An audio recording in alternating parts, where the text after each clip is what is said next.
What's up, everyone? What's up, everyone? This is When Men Open Up in partnership with WYTV7 Christian Broadcasting Network. My name is Dominique. And I'm Dexter. And the topic for today, we're on part 3, Men and Unfaithfulness. Yes, sir. The topic is the culture. We're going to get on the culture.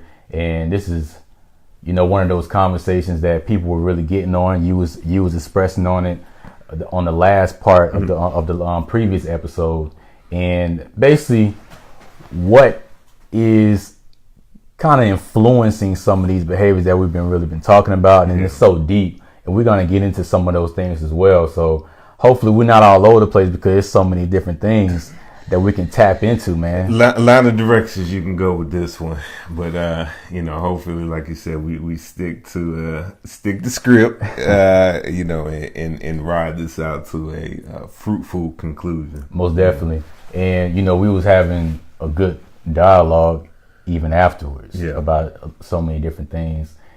Some of the things that you was teaching your son and everything, and that was funny. I don't know if you're gonna get into that. But I'm not gonna push you, let them use you. But I really wanted to start off with what I was around when I was growing up, and even if it was my uncles, it was older men that I was around, and just the conversations that I just grew up around.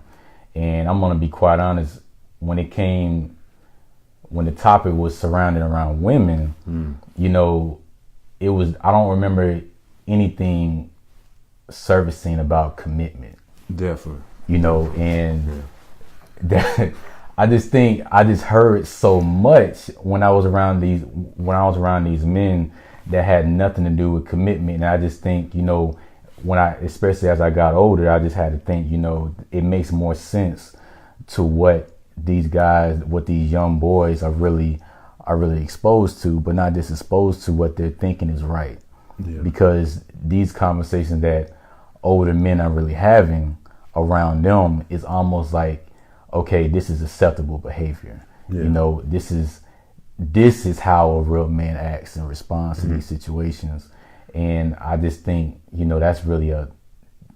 that's toxic when it comes down to the culture that we really are referring to. Yeah, I mean, I think we're definitely doing young men a disservice, and one of the things is that, we both have the benefit of looking at it hindsight 2020. Most definitely. Having gone through the experience and saying, maybe if I was introduced to this differently, maybe, some things that we've done would have been different. So, the hope is always that you can kind of go back and, kind of redirect those who are coming behind us from making the same mistakes. Even, and I will talk about some of the stuff we talked about last week after the episode. But, I was thinking about this as we were preparing for it.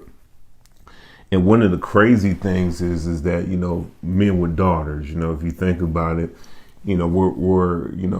you're taught that you're going to raise a princess, but men with boys, you're almost taught to devalue the princess. It's kind of like this weird thing that goes on. Like, in one household you're raising this princess, but on the other household, young boys are kind of not always intentionally, but they're kind of taught to devalue this princess that's being raised. And so it's kind of a weird thing that clashes and interacts with one another in everyday life. Most definitely. And like you stated, we teach our daughters that purity. You have to be pure for him. But brother, we don't let your son come home and say, I got 3 girlfriends. It's like, he gets a high five. He gets a hug, son. I just knew it was in you, man. My boy. And when we feel like, okay, our sons are really catching on to something. I made a post recently, we'll say boys will be boys. And I just think that's a toxic statement. And we use that term. I mean, really just think about when we use that statement. We use that statement when we're identifying certain behavior of that particular boy, whether it be your son, your nephew, or maybe just some random boy, and we'll say boys will be boys. And what we're saying is we're identifying that behavior. And when I say that behavior, we're identifying behavior that's not acceptable. We're identifying behavior in many cases, not in every case. But my thing is, why are when we are making that statement, what we are doing is we're sweeping it under the rug. True. You get what I'm saying? We're dismissing it. We're not acknowledging and calling it what it is. It's unacceptable. I really hope we'll get to the point where we feel like we want to make that statement, that we're focusing more on correcting. Yeah. Kids gonna make mistakes. They're gonna what we say, be kids. They're gonna be wild and so forth. But as adults, we have to really understand we're talking about all these issues with adults, and it's not something that just started happening. True. This behavior been happening for a while now. So it's really on us to really identify these behaviors in these kids at such a young age and say, hey, look, you don't want to grab a girl the same way you grab those boys when you roughhousing. Yeah. You know what I'm saying? When you're interacting with this young lady, you don't have the right just to be grabbing on her like that. You know what I'm saying? That's just an example, but we have to really call it what it is. Yeah. We definitely have to challenge that whole boys will be boys narrative. Like, where did it become kind of associated with, kind of like a reckless or a carefree attitude? What does it mean if a girls will be girls? Like, you never hear that, so we don't know what that means, but it's almost like, when you say boys will be boys, it's giving them an excuse, a free pass to do whatever. But at the end of the day, we're responsible for the type of standards that we set for in our households, for our boys or for our sons. And so at the end of the day, one of the things you and I have discussed before with my sons is that, we do a type of affirmation. I am, a friend of God. I am a king. I am a leader. I'm a role model. We do about 8 of them. And so I always point them back to that, because if they're acting outside of that, then I'm saying, hey, tell me where that lines up in who you are, Most definitely. And so it's not a pass to say boys will be boys. It's no, I need to reintroduce you to who you really are and make sure that you're operating in that context, That's good. And I don't want this episode just to be about us talking about the culture. True. I still want us to really, explain how we are contributing to that culture. That's contributing to the behavior as well. But I also want us to kind of get into some of the things that we probably need to be teaching our boys as well. And I'm glad you expressed that, and we'll get into more about that. So let's do it, man. Yeah, most definitely. But I want to hit on some other things as well, though. But, because the media, when you really look at some of the movies and the TV shows, every time I tune into something, man, you always see a man cheating on the woman. You get what I'm saying? And we're seeing it so much. It's almost as if, if it has something to do with cheating, that's gonna get something. People get something to have some people to have something to talk about. You get what I'm saying? And my thing is, if your kids are always seeing that, true, they're gonna hold on to some of the things. I'm glad I had the opportunity to work with some kids, very young kids, and I remember one of them. They're probably like in first grade, 6, 7 years old, and they said, "My mama always got a different dude in and out of the house." I really want us to really just take time out and give our kids some more credit as far as their understanding. And when we're talking to our kids, or when it comes down to certain subjects, we will delay certain topics, certain conversations, because he's too young. Yeah. Or he's probably not ready yet. You get what I'm saying? And the fact of the matter is, your child has much more understanding than you may think. You get what I'm saying? Definitely. It's even it's just like with elementary school with math. We start off with addition for a reason. Matter of fact, even before we get into the addition, we start off with counting. You get what I'm saying? So I say that to say this: if you feel like your kid is not going to have an understanding, you feel like your child is not going to have an understanding, you do whatever it takes to make sure he does understand. Yeah. You get what I'm saying? You have patience. I think there are a lot of things that people have said to me over the years when I was very young, and it's just not hitting me today. You get what I'm saying? Because they really did plant that seed in me. And now I'm able to say, okay, wow, I see why he told me that. I see why she told me that at that age. So I really don't want us as parents, or even if you're mentoring a child, give that child more credit. Sure. With that understanding, give that child more credit, because it's your job, it's your responsibility to make sure at some level they have understanding. You know, and since you went there, you know, you and I, after last week's show, we talked about this a little bit. You know, I have two sons, you know, they're 8 and 7.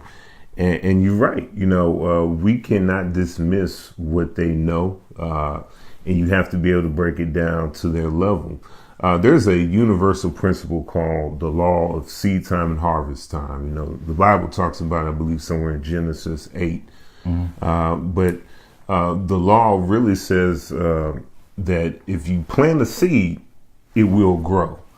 You know, somewhere else in the New Testament, I think it says, you know, be not deceived. God is not mocked. You know, what a man sows, that's what he's going to reap. Yeah. And in having a conversation with my 8-year-old son, my 8-year-old son was actually already introduced to the conversation of sex. Yeah.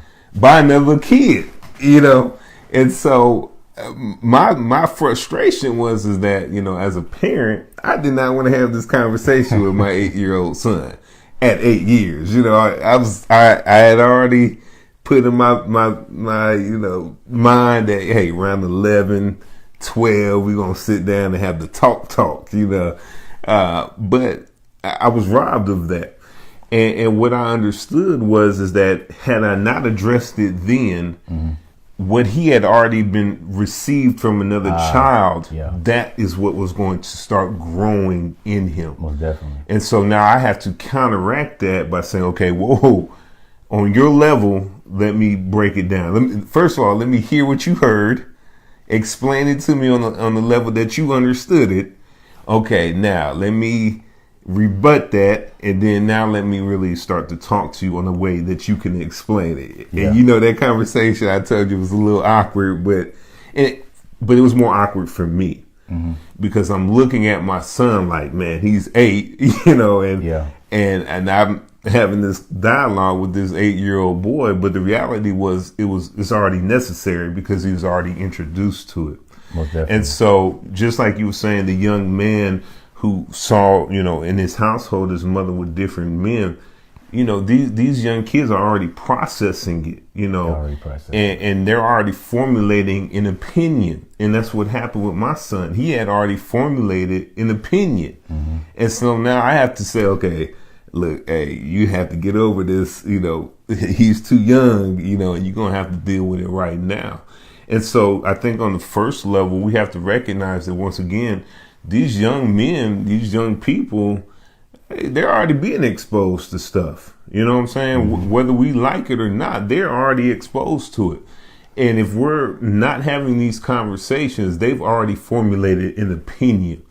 And as long as it takes for you to start having that dialogue, they're building upon that opinion. And so if you're choosing to wait 3-4 years, they've already been operating in this mindset for 3 or 4 years. And now you're going to have to go back and break down years worth of stuff in order to really start to convey the truth that you want them to have. Most definitely. Somebody today shared a question, and I hope I can get it right, but she was sharing a story how I guess she was speaking with a parent, and the child was misbehaving or treating this young lady the wrong way, and the parent just said, well, he's only doing that because he likes her.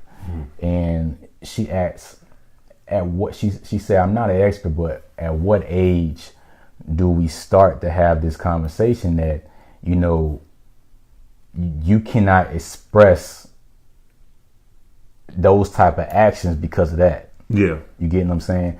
And I told her, I really wanted to say when they start understanding English. I mean, when they're toddlers and you continue on that conversation, we have to really, and I appreciate you for, expressing that it was awkward, because those conversations are not gonna always be comfortable. But see, the thing is, if we get so comfortable or so caught up with how it feels for us, we're gonna always neglect those conversations. I think it's very important for kids. I think you have a better advantage the earlier you have these conversations with your child, because now what you're saying to your child is, it's okay for me to come to you for this. Now, granted, whatever else that he is exposed to, at whatever level, it ain't gonna always feel good if he express it to you. But on the flip side, you know about it. Definitely. On the flip side, you know about it. And I think it's even more important to be aware of it, because now okay, now we done got past the addition subtraction, we need to get into the multiplication and division. You get what I'm saying? And I remember having that discussion with my dad. It was I remember how uncomfortable he was, but he had the conversation, and after that, he gave me a box of condoms. You get what I'm saying? That's how he handled it. But some people, they have different thoughts about that. You know what I'm saying? For me, I didn't really take it as, because he really explained it like, look, I can't control what you do out here. But if you do choose to do it, you got protection. You get what I'm saying? And some kids, they may choose to have sex at an early age, and they may not have access to the condoms. And that leaves them vulnerable to other things as well. And I want to, because you went there, because I was on the other side of the spectrum. And what I mean by that is that, when I was having a conversation with my son, my mind was going back, 30 plus years or 30 years, right at 30 years, a little over 20 years, whatever, around the same time with my own father. And my father and I did not have a conversation, truth be told, my dad asked me one day, he said, are you having sex? And I don't know why, but I lied. I was like, yeah, I'm maybe 13, and he's like, all right, and so I remember coming home maybe from school or later on that day, and there were a box of condoms on my dresser. For me, I took that as the green light that it was okay, that, hey, go forward and do what you got to do, And so that really served as maybe the doorway for me to really start getting out there and becoming sexually active, which goes back to what we're talking about, when we as young men, we're introduced to sex very early. And I hit on it last week that oftentimes, sex for young men is equated to masculinity. Right. Like you're the man if you're having sex, and so, so you want that it feels good to have that reputation. The issue is that had we had the conversation, I believe one of the things I would have been introduced to is that, when you enter a relationship with a woman, right, it's just that, it's not just about your own desires being fulfilled. But there's actually a legitimate connection being made.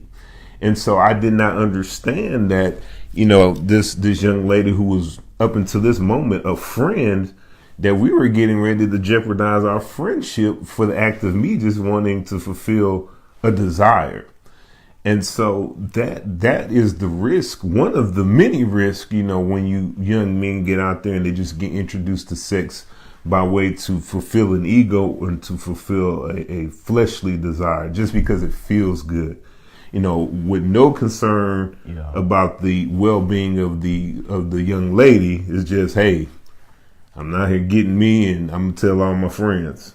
That's good. I really do believe when it comes down to sex education, we can't just be one-sided or one-dimensional with the education. We have to get into prevention. We have to get into protection.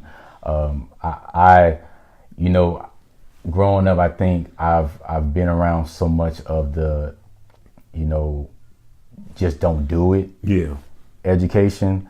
But the thing is, there's gonna be some people that's gonna still want to do it. Exactly. You get what I'm saying? Exactly. So because you're just so focused on just telling them don't do it, now you're not teaching them how to protect themselves. Yeah. You get what I'm saying? And I don't mean just protect themselves from STIs, but really protect themselves spiritually and emotionally. Yeah, you get what I'm saying? Because there's so much tied into that as well. And it's a responsibility. Yeah. It's a huge responsibility, and we can't teach boys when you just see women. That's all you see. You get what I'm saying? And I just think, with this culture, we really have to take responsibility on really breaking what's really going on and happening. Really go more into depth with what is commitment. What does it mean to really be in a relationship? Why do you want to be in a relationship?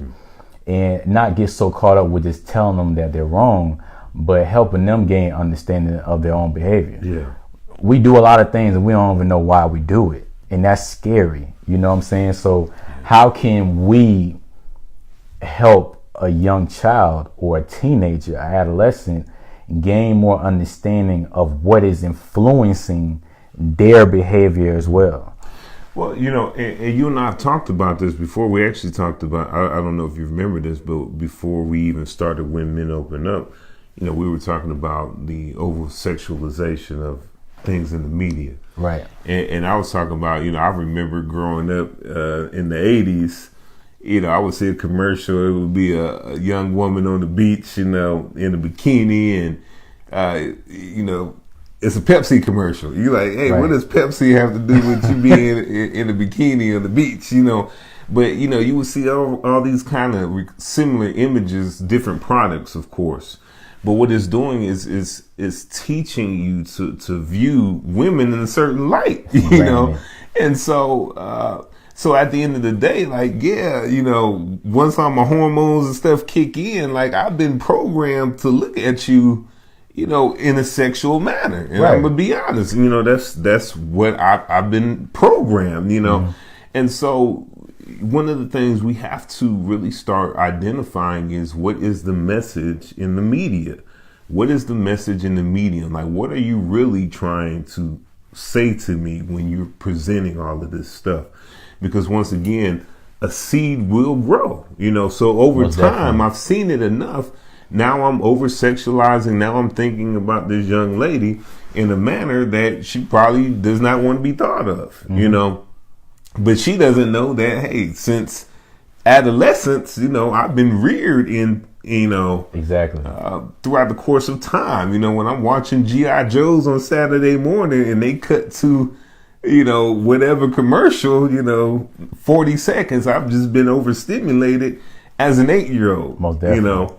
And so here it is, I'm 14, 15, and I just want sex, whether somebody told me to go after and do it or not, this is what, I have been programmed over the course of time. And so even, like I said, as difficult as that conversation is with my son, and, we talked about, you do the, you count, then you do the adding. That will be another layer of the conversation that I have to have with him. What are you guys watching? What did you see? What did you get out of that particular commercial or video? Why do you feel this way towards, that young girl or whatever, And so hopefully, in some kind of way, I'm doing my part to really serve as a guard for my child, to kind of have some kind of, I don't want to say hope, but to really be okay as he matures and is able to make his own decisions as far as relationships when he gets older. That's good. And we don't have to, when they're kids, they're teenagers. Yeah. And we have to have awareness of what the media is really portraying. And when we have that understanding, we have to really watch our tone, because at the end of the day, we never want to break that trust and that comfort for our kids to really come to us and really express those things to us. I like that you're teaching them to have that awareness about themselves as well. and understanding why they feeling the way they feeling and so forth. You can even have conversations about the lyrics of the certain music they're listening to, because we listen to it, and a lot of kids just are not aware that they're really degrading the women that you look up to. You know what I'm saying? And really just take time out. I can't force you what music to listen to, but I can at least teach you and help you understand, when you quote this chorus, this is what it's really meaning. You get what I'm saying? And then after you have that understanding, the rest is on you. I really challenge everybody to really just take time out and have these early conversations. Start somewhere. Just start somewhere. It's not about doing everything right. It's just about starting somewhere and learning from there. But most of all, just being open. I think when you're open and not being so quick to be judgmental to your child, I think they're going to be more open and transparent to you. And the more open they are, that's a bigger advantage for you. When your child is very open and transparent to you, that's something that is beyond valuable. You get what I'm saying? Because now you know exactly what you need to instill in your child to help him and guide him in whatever direction that he needs to go in. One of the things, and I talk to my boys about this all the time, they're at the age where friendships are really important. Like they don't, they want to be everybody's friend. And one of the things, I understand as a man, who has lived, a life, that, in many cases I haven't always been the most proud of, but, I've learned from a lot of the errors, from my past. But, one of the things I understand is that, when you have sex, you gotta remember that, you're running the risk of really ruining a relationship. A relationship that really could have been just a very strong and solid friendship would not have the opportunity to really blossom into that, all on account of this. And, and that's something that you don't really think about, when you're younger. But, the fact of the matter is that, as an adult man, I know that, there's women that, I'm unable to really have a great friendship with, because when we were younger, we crossed that boundary.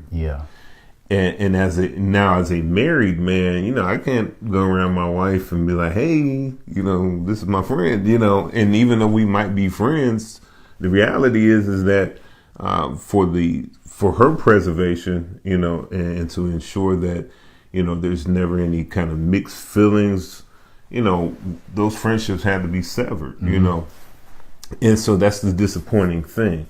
And so, one of the things that I know that I will share with my sons is that you want to value your friendships, that this act has really and truly been intended by God to be experienced from a marriage capacity. You're supposed to discover your spouse, exactly, in that time frame. And when you're really having relationships, sexual relationships with other people, there is a deep-seated connection that's happening, and when you're just kind of out there willy-nilly in it, just kind of wild with it, once again, you don't know that that's really taking place.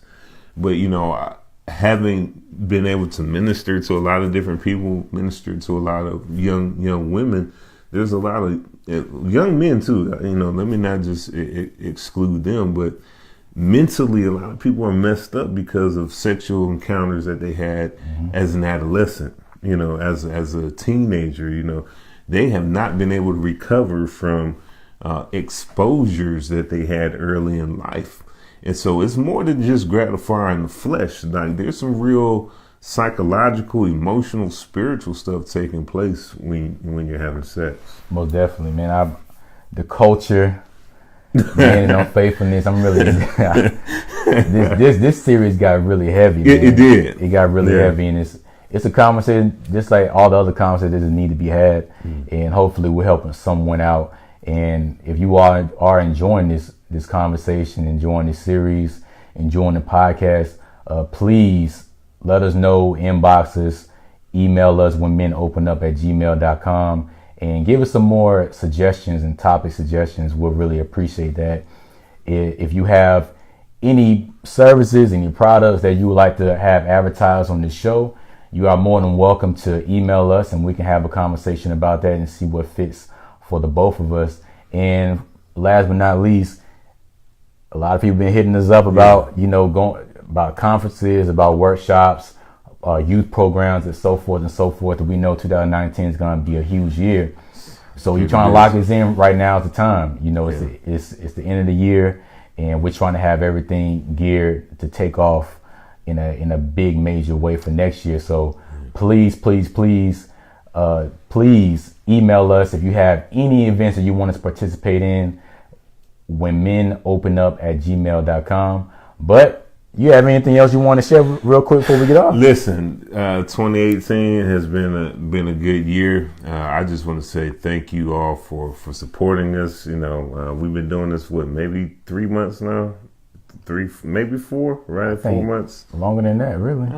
Because we started about July, in the July-August time frame. But thank you all. Our following has been growing, and we really appreciate it. 2019 looks like it's gonna be pretty busy, and we're excited about it. Yeah, definitely. Yeah, the message is getting out, and at the end of the day, our belief is that when men come in the right position, we really believe that you'll see a change in society. You'll see a change in not only society, the house, and really the world. And so a part of that men coming into right position is that there has to be a balance emotionally, spiritually, and mentally. And so that's our aim every time we get on the podcast. So thank you once again for supporting us, and 2019 is going to be tremendous. Most definitely. And that's a wrap. We really love y'all and appreciate y'all for supporting us.